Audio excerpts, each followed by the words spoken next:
How do we do this? Well, let's do a little diagram here. Let me show you. Let's zoom in a bit here. Spinosaurus' spines were a bit interesting. So you have the basic vertebrae right there, like so. And then Spinosaurus had these curved tops right here. Let's get all this a little bit even here. And then it had the spine that shot up. I'm looking at the screen, not the paper. That was a dumb idea. Alright. There we go. So you can see how one of Spinosaurus' spines were worked out. This one would probably be around here somewhere. Alright. So let's zoom back out. Get this focused again. Alright. And we'll erase this, of course. So we will, the base of this base right here would have most likely been up around here. So we're going to draw a little bit extra for Spinosaurus. Give it kind of a humpback look. Darken the line a little bit, as you would a normal outline color, and lightly erase this top part here. So now it kind of looks more like an actual theropod with a built back a little bit. So it obviously had a little bit of muscle storage, and then maybe around the shoulder, since these top ones looked more like muscle storage, or less like, maybe more muscle storage back here or muscle storage back here. It's all up to you. Again, this is my own theory. You've already seen how I drew it before. You've already seen how I drew it before around here, the back around here. So you can decorate the spine, show it however you want to. So we're going to go like this. Let's go ahead and erase these spine lines if you went ahead and drew those.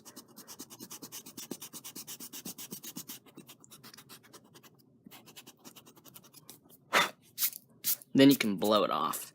Because if you continue to brush the lead away, I use 0.7 regular lead, 0.7 millimeter. The size doesn't really matter, but the lead, if you can see, just barely leaves a silver mark right there. And if you're really shading in, if you're being very detailed about it, and you continue to brush your hand, the whole side of your hand will become silver. Very, very annoying and kind of freaky as well. So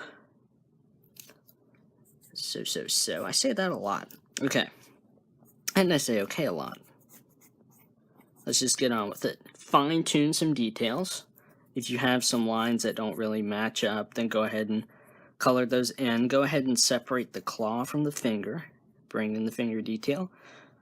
If you haven't seen that how to draw tips video, make sure you do that.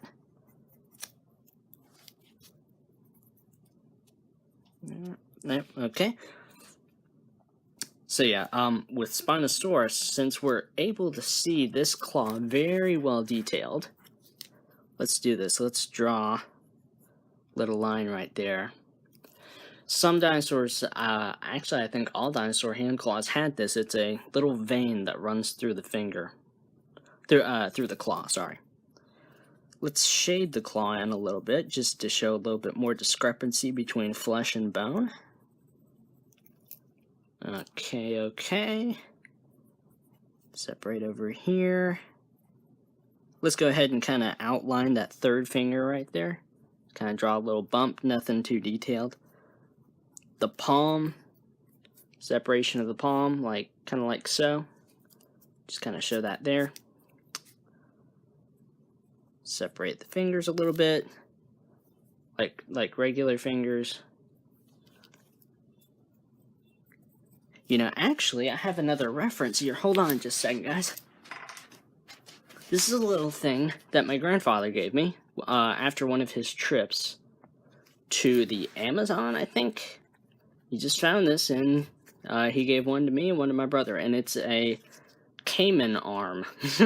One of the strange things you find on your trips, but it's a really good source of information for crocodilians, because you see the elbow has these big, thick scales here.